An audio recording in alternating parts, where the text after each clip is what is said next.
Siz yangi avtomobil oldingiz, ba'zi birlar propan qo'y deydi, ba'zi birlar qo'yma deydi.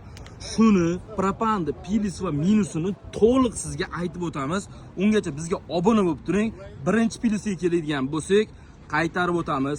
Siz bu avtomobilni motori zo'r yurishi uchun 95 ta kuchini beradigan benzin yoki propan qo'shishingiz kerak.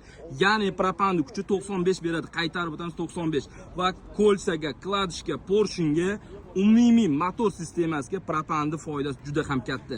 Ikkinchi plyusga keladigan bo'lsak, albatta 200 ming so'm puli bilan Tracker, Olix, Monza, Cobalt yangi salafan avtomobilda bemalol 400 dan oshiq kilometraj yurishsiz bo'ladi.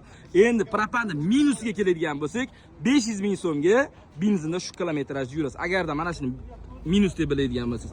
Shuning uchun qaytarib o'tamiz. Bu avtomobillarga propan idealli tushadi. Faqatgina sizdan so'raydigan narsa bitta obuna bo'lib qo'ying. Agarda xizmatimiz qiziq bo'lsa, narx-navosini bilmoqchi bo'lsangiz, pastda raqam qoldiramiz. Bilasiz, Sirdaryo metangiz hech qayerda bo'lmagan narx-navo bo'yicha sizga propanni taklif qilib obuna bo'ling va pastda raqam qoldiramiz.